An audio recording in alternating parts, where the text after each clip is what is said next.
Hi, this is Renee Dahlman, host of This Week in James City County. A couple of years ago, we did an episode that highlighted a new program called Remembering When, a fire and fall prevention program for seniors in our community. Since then, the program has been expanded to CONECT, a joint initiative between the fire department, police department, and social services that aims to provide assistance to seniors wishing to age in their homes safely.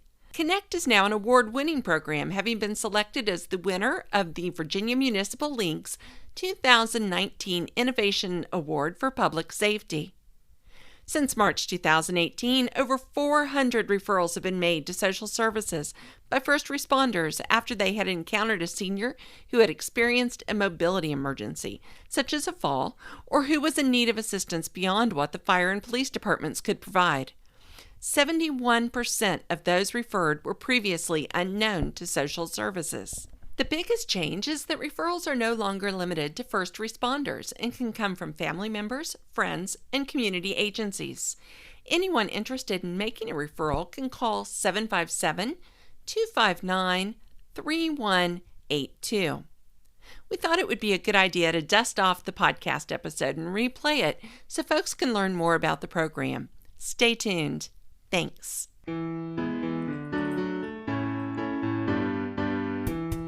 Hello, and welcome to This Week in James City County. I'm your host, Renee Dahlman.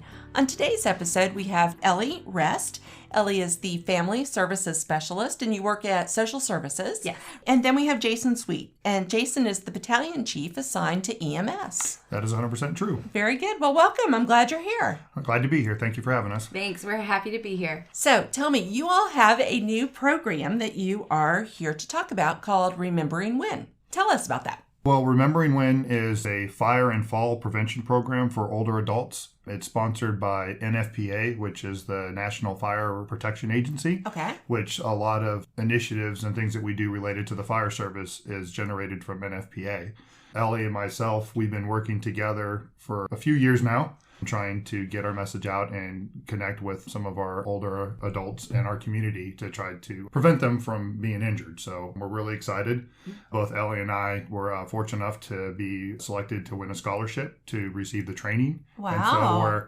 And so we're now at a point where we're ready to start getting people educated about fire and fall prevention programs. So a couple of things that we do is we present to the community to educate people about techniques to prevent fire and fall in your home, and then also things that you can do to strengthen your muscles to prevent falls, cooking safety techniques, things like that people just don't typically think about. And then we also do home visits. We can go into the community, to go into people's homes specifically to assess their home for fire and fall risks. And then we can suggest ways to help make your home safer to lessen the chance of you having a fall or prevent a fire from happening in your home. What are some examples of things that are fall risks in people's homes?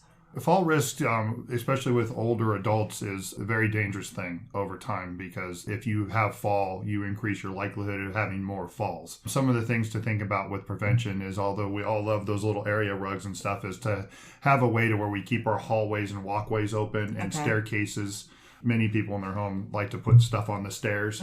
So having good lighting on surfaces that are uneven, keeping your common walk paths free of clutter and other things, and then good shoes and good balances and stretches like that. Remembering When program really talks about 8 fall prevention measures and 8 fire-related measures for fire safety and 8 fall prevention safety. Okay, what are the 8 for the fire prevention? 8 for fire is they recommend if you do smoke that you smoke outside. Okay. That's a good message there. So obviously smoking, you should be smoking outside. And then space heaters in the winter when we use space heater is be mindful of where you place your space heater to where it's not too close to drapes or blankets or when you're cold and you snuggle up there because it's obviously a fire hazard. And a lot of problems that we have is related to kitchen and cooking. We have a lot of things that will people just start cooking in the kitchen, then leave the room. It's very dangerous if you have food on the stove to leave it unattended. So there's risk about using handles and having lids so if it does catch on fire, if you're working with grease, that you can easily smother the fire. Make sure that you don't have loose clothes that can potentially get in a burner. or burn you that way or catch your clothes on fire. Mm-hmm. Also, if you do catch on fire, then you remember that old thing we all used to do in school for the stop, drop, and roll. Right, It's still a good practice there. Mm-hmm. And smoke alarms. Here in the county, we have many programs that we've done, neighborhood canvassing, and so forth and so on, related to smoke alarms and making sure that everybody has a working smoke detector.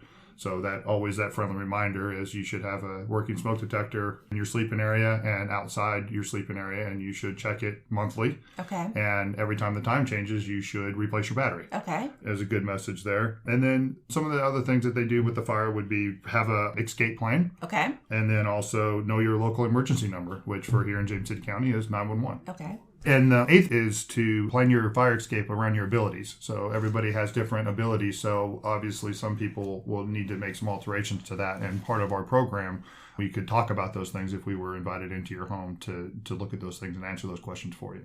Right, because I would imagine if you had a second-story bedroom and you're 85 years old, you're probably not going to be jumping out of your window.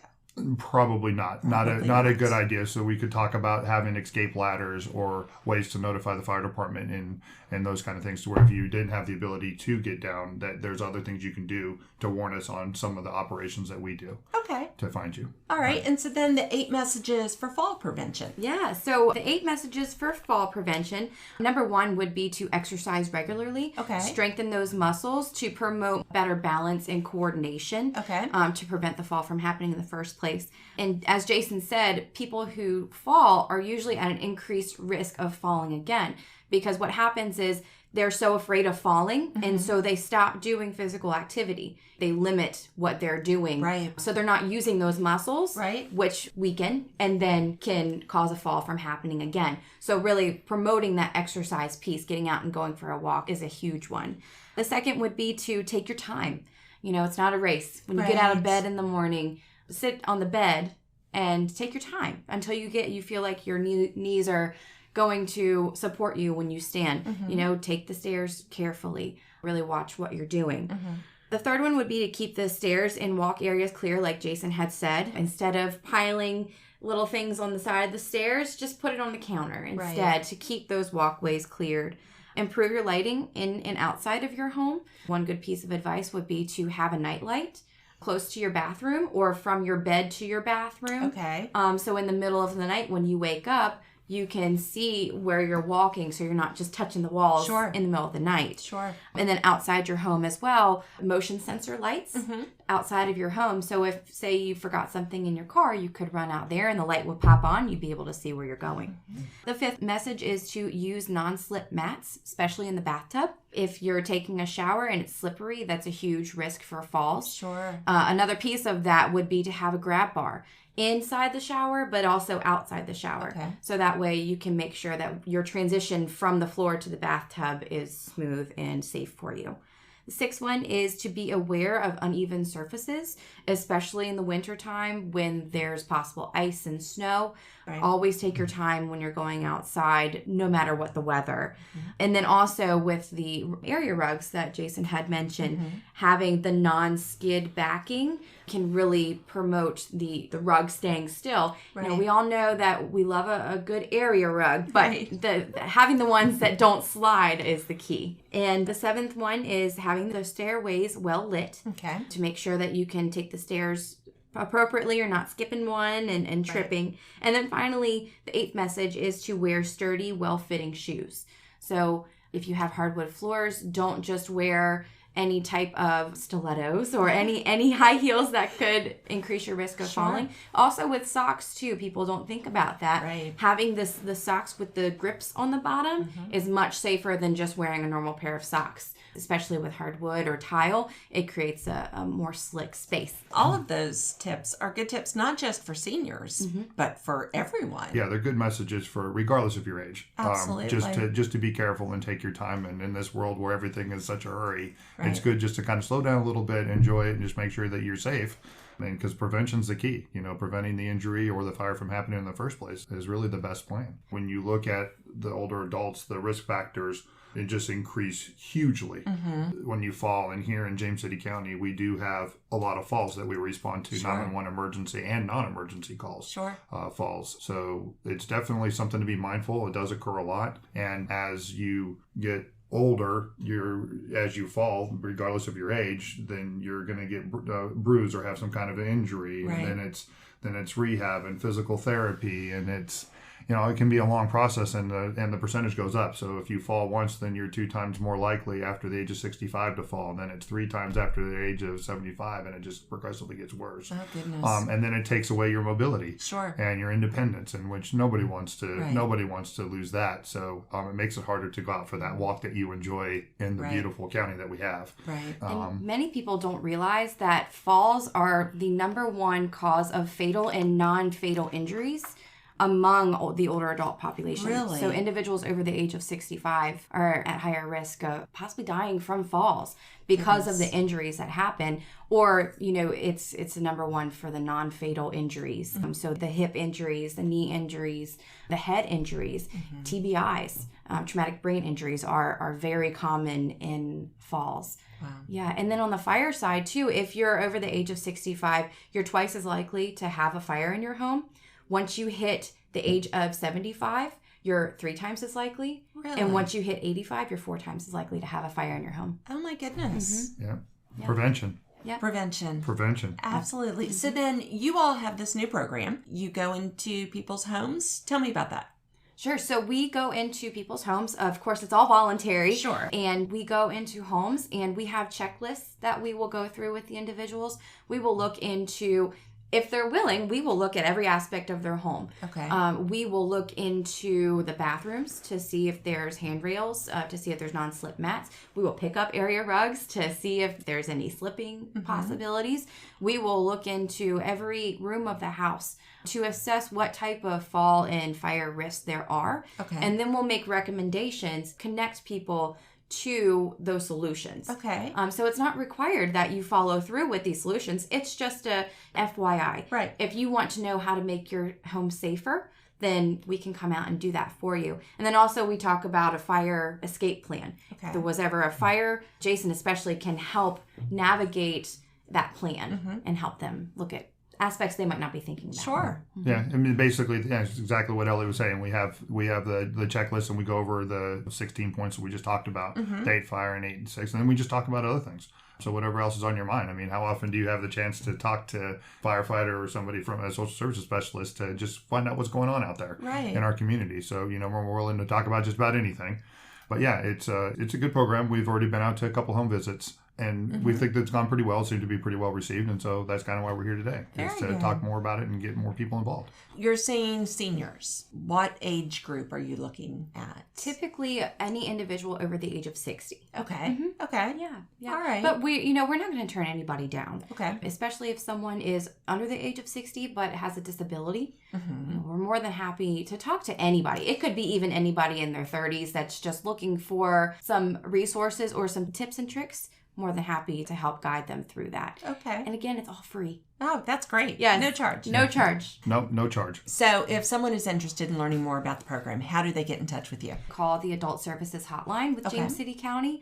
And that phone number is 757-259-3115. Okay. And they can speak to one of our intake workers and let them know that they're interested in the Remembering When program. And then that referral is sent on to me, and then Jason and I will contact them to schedule a home visit. Wonderful. And again, it can be as much of the house or as little of the house. They don't have to have you all come into their closets and the basements. It can be just the general areas where they live. Right. Yeah. Whatever they're comfortable with. We're certainly not going to go anywhere that you don't want us to go, and we'll ask permission before we go anywhere. And you can follow us around, inside, outside, upstairs, downstairs, basements, wherever you want to go. Okay. Very good. Well, what a great program. Yeah. Another big thing, too, that I just wanted to touch base on was the smoke detectors in homes. A lot of people don't have the smoke detectors installed properly. And so that's one thing that we really look for, is to make sure that they're up on top of the ceiling in the proper place. Right. And we can help people relocate those smoke detectors, replace the smoke detectors.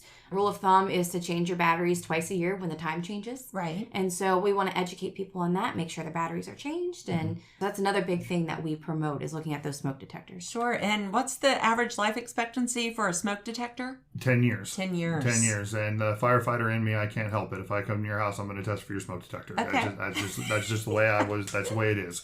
Well, that's a good thing. It's a good thing. It's a good thing. Right. Yeah. You all went off to be trained. So this is a national program? Yes. Okay, if somebody is listening and they have elderly parents who live in Colorado, how could they find out more about that program? If you wanted to learn more about the program, you can just type in NFPA, which is the National Fire Protection Agency, and then just search in their search bar for Remembering When. Oh, okay. And they'll have a contact there, and I would be willing to bet, because the instructors there are very, very friendly and very willing to help, and they'll connect you with whoever's trained in your state or area that could be able to facilitate this program for you. Okay. Yeah. I would imagine that we are the luckiest ones because we have you two. Thanks, Renee. Thanks. Well, I think that it's such a great program, and I hope that you have lots and lots of home visits in your futures.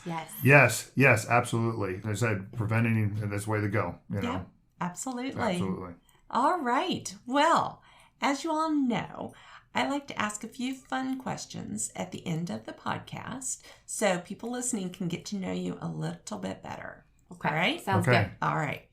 First question deals with pizza. There's a lot of debate on what needs to be included to be considered a pizza. For you, what has to be there in order for a pizza to be a pizza? Ellie, you want to go first? Sure. My definition of pizza is a greasy crust with extra cheese and marinara sauce. It can't be Alfredo sauce. And it has to be red marinara sauce. Okay. That is my favorite. And it could have any toppings. I am not picky when it comes to toppings, but it's got to have the extra cheese, greasy crust, and marinara sauce. Now, is this greasy crust thin or thick? Ooh, I'm a sucker for stuffed crust. Oh, but fancy. I'm not picky on the thickness of it. So, Okay. Yeah. All right. Yeah. As long as it's greasy. All right. Jason. Mine's pretty easy. Yeah. I'm a firefighter. We love food, so anything that it can just have a crust. I prefer a thick crust, and it has to have some kind of sauce. Okay. Alfredo, tomato, doesn't matter. Doesn't matter. Cheese, whatever you put on it, it's gone. Okay. Right. Absolutely. No worries. All right. What about toppings? Toppings, it just kind of depends. I kind of like a lot of toppings on mine. My children and stuff were a little bit more picky with the toppings, so they would go a whole lot. They always had a favorite for black olives and stuff like that, but I prefer just kind of whatever. Sometimes I'm in the mood to be a little bit sweeter, so I'll go for, pineapple and the ham, All right. Well, that was the next question then. Pineapple. Are you good with pineapple or no? I don't really like it on my pizza. Okay. I like just eating pineapple regularly. Sure. But on my pizza? Yeah. I don't know. You're a little weird, Jason. Absolutely. I agree.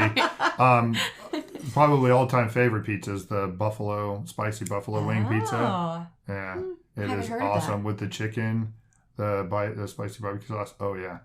Oh, yeah. Home run. Home run. Wow. Home run. Wow. All right. What TV shows are you into right now? Jason, we'll start with you. TV shows. I am a huge sports junkie. Okay. What kind of sports? Football. Okay. National Football League is my way of life.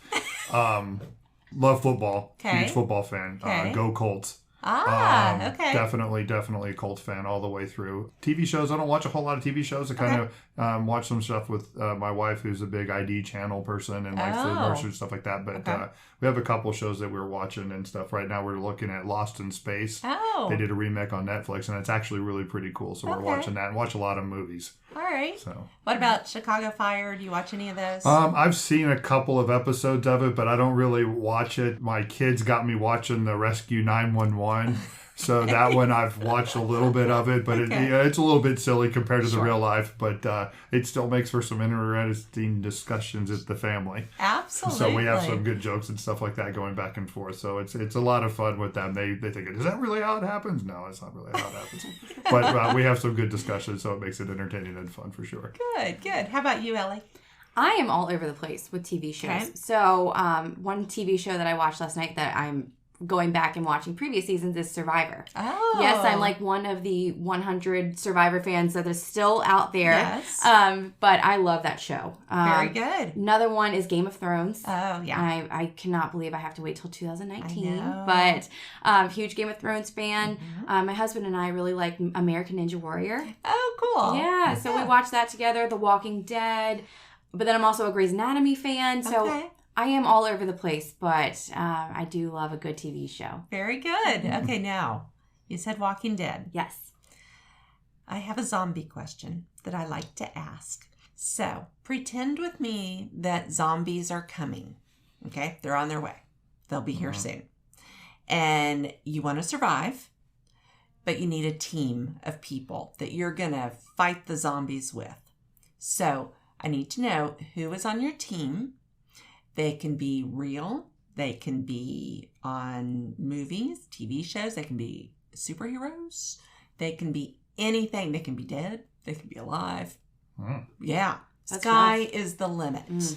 So let's pick 3 people to be on your zombie team. Who wants to go first? Or you could do like, you do one, then you do one. You could do that. Yeah, we could do Like that. a schoolyard Yeah, pick. like a schoolyard pick. Yeah. There we go. Well, like I say, I think probably first, just because they would be really tough, would be maybe a Terminator. Like Arnold Schwarzenegger Terminator. Okay. Someone made of metal that Okay. can really go to town. Big battle fighter. All right. That's a good one. Okay, how about you? My first thought was Khaleesi from Game of Thrones. Awesome. And her dragons. Does that count as one still? Yeah. Okay, Yeah. good. That would be my first thought. Very Yes, good. she's my hero on that show. Yes. Very good. Awesome. Good choice. I'm not familiar with that person, so I'm not a big Game of Thrones person. Yeah, well, Right. So I would say, well, I kind of like Marvel and superheroes and stuff like that. And I think Hulk would be kind of cool because, Hulk likes to smash. Right. And we need to get rid of some zombies, so we can smash some zombies. So I got Terminator and a Hulk. All right. okay, good. All right. What about, so I'm thinking of The Walking Dead, and Glenn Okay. is my favorite, and he could maneuver everything. Okay. And he's very quick and an awesome killer of zombies. So he would be my second choice. Perfect. Glenn off of Walking Dead. All right. So who would round out your team, Jason? Well, I'm a big Walking Dead Okay. also, and we've watched that, and my wife and I, stuff like that. I've always kind of been a big fan of Daryl. So I might go with Daryl just to have one from the zombie team and stuff like that with The Walking Dead. But yeah, I've seen that whole series too. So I actually have a coffee mug that says, "If Daryl dies, we riot." it's good to hear. So I'll take Daryl. So I have the Hulk, the Terminator, and Daryl. Very good team. Yes. Well, I kind of like the Marvel theme. Iron Man. Iron Man. Because he Very can good. fly. Sure. He's got the laser things on his Sure. palm Sure. to kill a zombie pretty easily. He's also incredibly strong, so he would be my third pick. That's a Iron good Man. team. Well, very good. I think James City County is in good shape. Oh yeah. Yeah, I mean, yeah. that'd be a good team if we get zombies. I mean, we're ready. We're ready. We need to get an emergency plan together for zombies. I don't know if we have one. Right. I'll get with Sarah later. That's a good plan. Sounds great. Well, thank you all so much for coming and joining the podcast. I hope you had a good time. Absolutely great. Thank you again for having us. Lots of fun. Great. And again, what is the telephone number people should call if they are interested in the program? So if they're interested, they can call 757-259-3115. All right. Thanks again. All right. Thanks, Renee. Thanks, Renee. Well, that wraps up this episode of This Week in James City County. Thank you so much for tuning in. As always, please be sure to subscribe to our podcasts on iTunes or wherever you get your podcast, and go to our website. We're at jamescitycountyva.gov/podcast. Well, there you can leave comments, show ideas, any kind of information you want to send our way. So thank you so much for tuning in, and we'll talk with you next week.